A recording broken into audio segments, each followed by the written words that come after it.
Times news channel देखे आप सभी दर्शकों का बहुत बहुत स्वागत है। मैं हूं रमनदीप कौर।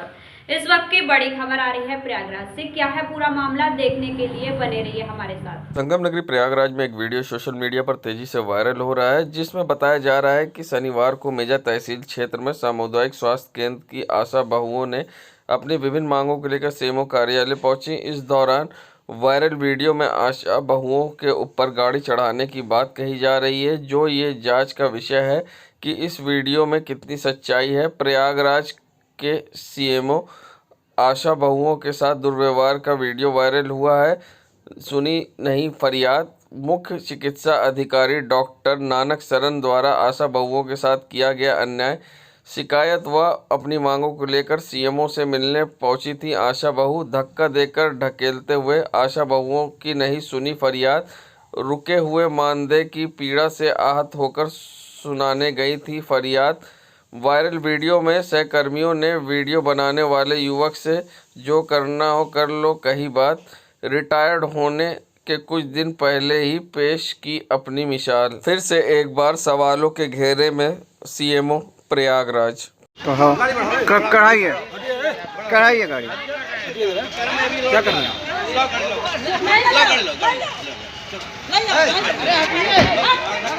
क्या कर रहे हैं भाई आप?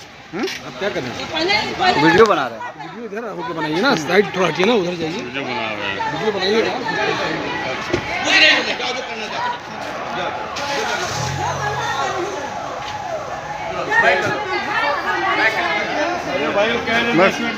सरकार है।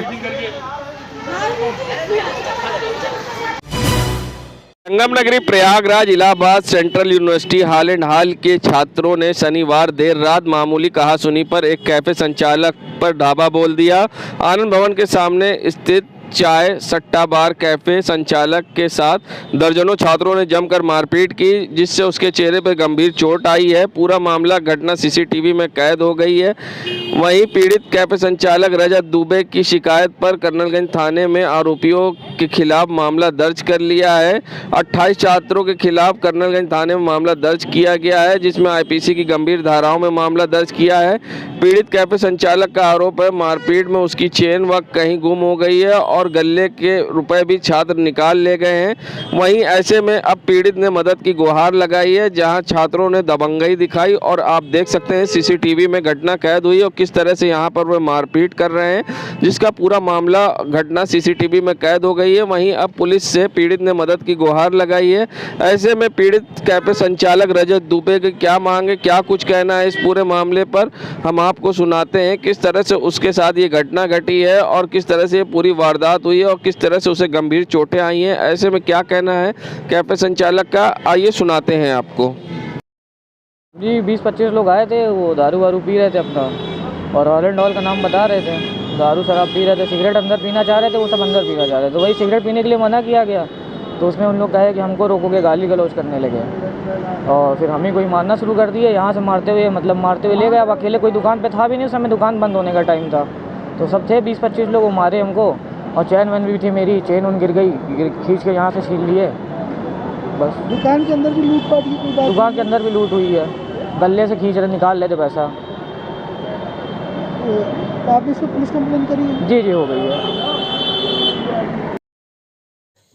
वहीं कर्नलगंज पुलिस ने सुट्टा बार के संचालक व सीसीटीवी के आधार पर मामला दर्ज किया है। वहीं सुट्टा बार के संचालक द्वारा दी गई तहरीर पर पुलिस ने मामला दर्ज कर लिया है और जल्द ही अब कार्रवाई करते हुए गिरफ्तारी की बात की। ऐसे में क्या कुछ कहना है एसीपी शिवकुटी राजेश यादव का, आइए सुनाते हैं आपको। ये कर्नलगंज थाने के अंतर्गत जो बीती रात है लेट नाइट सूचना आई कि हॉल एंड हॉल के छात्रावास के कुछ लड़के सुट्टा बार कैफ़े है, ये आनंद भवन के सामने, वहाँ जो है सड़क के किनारे और कैफ़े के सामने जो है सिगरेट पी रहे हैं। सिगरेट पीने को लेके जो बार मालिक था सुट्टा बार का, उसने मना किया, जिसमें कहासुनी हुई और उसके बाद मारपीट हो गई। मारपीट होने के दौरान जो है जो संचालक था सुट्टा बार, उसको चोट भी आई। जैसे मौके पर सूचना प्राप्त होते ही मौके पर कर्नलगंज पुलिस पहुंच गई और उसके बाद जो है वहाँ से लड़के भाग गए। तहरीर सुट्टाबार मालिक ने दिया है, जो उस पर जो है अभियोग पंजीकृत कर लिया गया है। अग्रिम विधिक कार्रवाई की जा रही है तथा एक लड़के को जो है बुलाया गया है, उससे बातचीत की जा रही है। जो भी यथाउचित होगा तदनुसार कार्रवाई की जाएगी। संगम नगरी प्रयागराज, जहां हर वर्ष की तरह इस वर्ष भी संगम नगरी में माघ मेले की तैयारी लगभग पूरी होने वाली है और मेला धीरे धीरे बसने लगा है और प्रशासनिक और पुलिस पंडाल लग चुके हैं और मेले के कई कार्य आरंभ हो चुके हैं। मेले में पहले ही मेला क्षेत्र की सफाई कर्मियों की नियुक्ति कर दी जाती, लेकिन इस वीडियो को देखने के बाद ऐसा लग रहा है कि शायद इस बार मेले में सफाई कर्मियों ने अपना कार्य नहीं कर रहे हैं। इस वीडियो को देखकर ऐसा लग रहा है जहां पर पुलिस के बने शिविर में वर्दी में पुलिसकर्मी झाड़ू लगाते दिखाई दे रहे हैं। आखिर वे सफाई कर्मी जिनकी ड्यूटी मेले में लगाई जाती वे कहां हैं और अपने काम क्यों नहीं कर रहे हैं? पुलिसकर्मी को वर्दी में शिविर में झाड़ू लगाना पड़ रहा है। ऐसे में अब सवाल खड़े हो रहे हैं, जिसका वीडियो अब सोशल मीडिया पर भी तेजी से वायरल हो रहा है।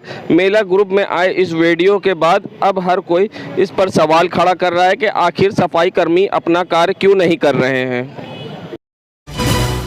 संगम नगरी प्रयागराज प्रधानमंत्री नरेंद्र मोदी के बारे में अमर्यादित व आपत्तिजनक टिप्पणी करने को लेकर सत्तारूढ़ भारतीय जनता पार्टी की उत्तर प्रदेश अल्पसंख्यक इकाई ने पाकिस्तान के विदेश मंत्री बिलावल भुट्टो के खिलाफ रविवार को प्रदर्शन किया। वहीं राज्य भर में जिले में बीजेपी कार्यकर्ताओं और नेताओं ने बिलावल भुट्टो का पुतला दहन कर अपने गुस्से का इजहार किया था। बीजेपी प्रदेश मुख्यालय से शनिवार को बयान जारी के अनुसार पाकिस्तान विदेश मंत्री बिलावल भुट्टो के शर्मनाक बयान के खिलाफ पार्टी के कार्यकर्ताओं ने रविवार को पीएम मोदी का मुखौटा लगाकर अनोखे अंदाज में रविवार को पाकिस्तान विदेश मंत्री बिलावल भुट्टो का पुतला दहन कर आक्रोश व्यक्त किया है। बता दें, प्रयागराज के सुभाष चौराहे पर अल्पसंख्यक मोर्चा ने विरोध मार्च निकालकर बिलावल भुट्टो का पुतला जलाया। वहीं अल्पसंख्यक मोर्चा के जिला अध्यक्ष राहिल हसन के नेतृत्व में विरोध प्रदर्शन किया गया और अल्पसंख्यक मोर्चा महानगर मुस्तफा अहमद ने पीएम मोदी का मुखौटा चेहरे पर लगाकर पाकिस्तानी मंत्री का पुतला जलाया। विरोध प्रदर्शन भारतीय जनता पार्टी अल्पसंख्यक मोर्चा प्रयागराज महानगर की ओर से किया जा रहा है।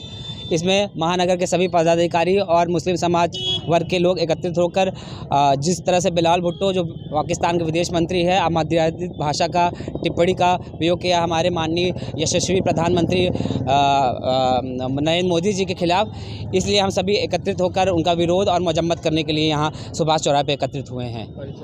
परिचय राहिल हसन, जिला अध्यक्ष अल्पसंख्यक मोर्चा प्रयागराज महानगर। ये सबसे पहले मैं बताना चाहूँगा, हम सब हिंदुस्तानी हैं, भारतवासी हैं और जिस तरह से बिलावल भुट्टो ने हमारे देश के प्रधानमंत्री का अपमान किया है, मैं उनको बताना चाहता हूं कि वो अगर विदेश मंत्री हैं तो मैं अल्पसंख्यक मोर्चे का मंत्री हूं। मैं उनको एक संदेश देना चाहता हूं, आप भले से ही विदेश मंत्री हो मगर मेरी अल्पसंख्यक मोर्चे के मंत्री के बराबर भी वो नहीं है और जिस तरह से उन्होंने टिप्पणी की है उस पद पर रहने योग्य नहीं है। परिचय बता दें। मेरा नाम मुस्तफ़ा अहमद, अल्पसंख्यक मोर्चा महानगर जिला मंत्री प्रयागराज। संगम नगरी प्रयागराज में डॉक्टर अर्पित के द्वारा करैली के मुस्तफ़ा गार्डन में आज एक कैंप लगाकर लोगों को मुफ्त दवाएं वितरित की गई, जहां हर महीने इस कैंप को लगाकर डॉक्टर अर्पित हर गरीबों की मदद करते हैं और लोगों को ठंडी के प्रति होने वाली समस्याओं से आज जागरूक भी किया और लोगों का यहां निःशुल्क स्वास्थ्य परामर्श भी दिया गया और साथ ही मुफ्त दवाएँ भी वितरित की गई। ये हम हर महीने हमने पिछले 6 महीने से लगातार हम हर महीने लगा रहे हैं और इसका मुख्य उद्देश्य सिर्फ यही है कि यहाँ के जितने आसपास के लोग हैं सब लोग इस फ्री मेडिकल चेकअप और बीएमडी जैसी बड़ी बड़ी जांचें हम यहाँ कर रहे हैं, जो कि काफ़ी महंगी जांच होती है। थायराइड भी करते हैं, हर बार थायराइड भी करते हैं। तो इस जांच का फ़ायदा उठा पाए, बीएमडी की वजह से कई चीज़ें, कई बीमारी, कैल्शियम की बीमारी, ये सब का पता चलता है, उसका फ़ायदा उठा सके। और इसमें हम एक कार्ड भी सबको दे रहे हैं जिस पे ओपीडी फ्री रहती है जीवन ज्योति हॉस्पिटल में, तो इसका भी सेवा ले सकें और जीवन ज्योति की सारी सुविधाएं यहाँ के आम लोगों को भी तक भी पहुँचे, इसी का मेन मुख्य उद्देश्य यही है। यहाँ पे कैंप में आए हुए लोग क्या आपके पास हॉस्पिटल पहुँच रहे हैं? हाँ, काफ़ी पहुँचते हैं। कुछ लोगों ने ऑपरेशन भी कुछ कराए हैं। और यहाँ पर जो रिपीटेड आ रहे हैं लोग, जो मरीज पहले दिखाए थे वो फिर से आ रहे हैं, उनका कैसा फीडबैक मिल रहा है? उनका भी काफ़ी अच्छा फीडबैक है, क्योंकि उनको कई लोगों की बीमारी भी पकड़ी गई। अल्ट्रासाउंड वगैरह हमने बहुत किए हैं यहाँ के थ्रू, तो कई बीमारी, गॉल ब्लैडर की बीमारी, कैल्शियम की कमी, ये सब कई लोगों में पता चली गई, उसका काफ़ी लोगों को फ़ायदा हो रहा है। इस तरह के कैंप का आयोजन और भी कहीं आप करा रहे हैं? हाँ, कई जगह कराते हैं हम। कई जगह कराते हैं। किस लेवल तक की बीमारी आप कवर कर रहे हैं? मैं तो कैंसर सर्जन हूँ, तो कोई कैंसर वगैरह सारी बीमारी कवर्ड होती है। मैं तो खुद कैंसर सर्जन हूँ। टोटली दवा वगैरह फ्री दे रहे हैं? हाँ, दवा वगैरह सारी फ्री है। और यहाँ से आने वाले जितने लोग हैं वो कुछ जाँचों में भारी छूट, दवा वहाँ आने के बाद OPD जैसे मैंने बताया साल भर की OPD फ्री। इसके जो कैंप में आता है उसके लिए ये सारी सेवाएँ हैं, सुविधा भी हैं। परिचय डॉक्टर अर्पित बंसल, जीवन ज्योति हॉस्पिटल। ठीक है। ठंड के मौसम में मधुमेह व ब्लड प्रेशर के रोग से ग्रसित लोगों को रखना चाहिए खास तौर से अपना ध्यान। कई बार सर्दी के मौसम में जरी सी लापरवाही जान पर खतरा बन जाती है। ऐसे में किस तरह से अपना बचाव रखना चाहिए, किस तरह से अपना ख्याल रखना चाहिए और किस तरह की डाइट लेना चाहिए, क्या कुछ कहना है इस पूरे मामले पर डॉक्टर फिरोज़ का। आइए सुनाते हैं किस तरह से रखना चाहिए अपना ख्याल।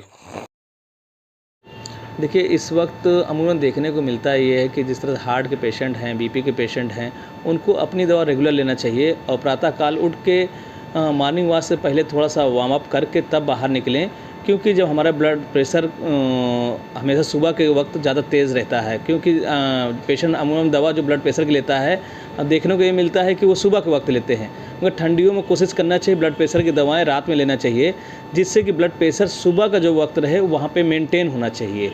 और अक्सर देखने को तो जब भी ब्रेन हेमरेज या हार्ट की प्रॉब्लम हो रही है इस मौसम में, वो सुबह 5 बजे से 7 बजे के बीच में देखने को मिलती है।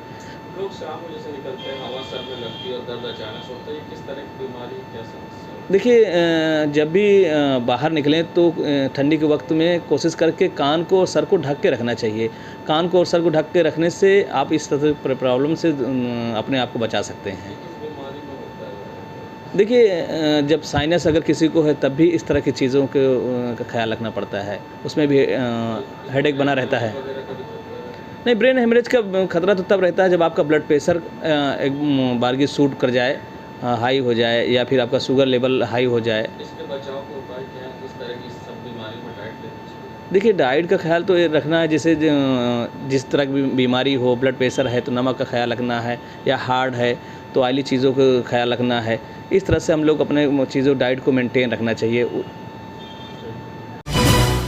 प्रयागराज मनी लॉन्ड्रिंग केस में पूर्वांचल के पूर्व विधायक मुख्तार अंसारी से ईडी की टीम आज भी कर रही पूछताछ। 5वें दिन ईडी की पूछताछ का मुख्य फोकस 2 बिंदुओं पर है। ईडी आज मुख्तार अंसारी से उसकी संपत्ति और परिवार की कंपनियों द्वारा हासिल किए गए ठेकों के लिए लेकर कर रही पूछताछ। ईडी आज ये जानना चाहती है कि परिवार ने पिछले कुछ सालों से जो संपत्ति बनाई है उनके लिए पैसे कहां से आए। इसके साथ ही कई बेनामी संपत्तियों के बारे में भी पूछताछ की गई है। जालौन और गाजीपुर जिले में जब आधा दर्जन संपत्तियों के स्रोतों के बारे में भी मुख्तार अंसारी से बयान लिया गया है। ईडी मुख्तार अंसारी से जानना चाह रही है कि जिन कामों के ठेकों उनके परिवार व कंपनी को मिले हैं उनमें कई में सिंगल टेंडर ही क्यों पड़ा, ठेकों को हासिल करने में किन सरकारी अफसरों से मदद ली गई। हालांकि मुख्तार अंसारी आज भी कोई खास सहयोग नहीं कर रहे हैं। 23 दिसंबर को दोपहर 2 बजे तक ईडी कस्टडी में मुख्तार अंसारी रहेंगे। संगम नगरी प्रयागराज, जहां पुलिस लाख अच्छे काम कर ले मगर कुछ ऐसा हो जाता है जिससे आखिर सवालिया निशान खड़े हो जाते हैं पुलिस की कार्यशैली पर। ताज़ा मामला घूरपुर क्षेत्र का है, जहां रात में खनन हो रहा है और ट्रैक्टर से आप देख सकते हैं यहाँ पर खुलेआम वसूली हो रही। ये व्यक्ति ट्रैक्टर से पास जाता है और अवैध वसूली होती है। अब सवाल खड़ा होता है इन पर जांच कराकर कार्रवाई करने का, जहां आप देख सकते हैं पुलिस चौकी के पास ही रात में खड़े पुलिसकर्मी किस तरह से अवैध खनन के कार्य में लगे ट्रैक्टरों से रात में वसूली कर रहे हैं। और अब सवाल सबसे बड़ा है कि खाकी पर किस तरह से ये लोग दाग लगा रहे हैं और इन पर अब किस तरह से कार्रवाई होगी, ये देखने वाली बात होगी, जहां नियम कानून को ताक पर रख के रात के अंधेरे में हो रही अवैध वसूली। देश दुनिया की खबरों के लिए world media times news channel को सब्सक्राइब करें।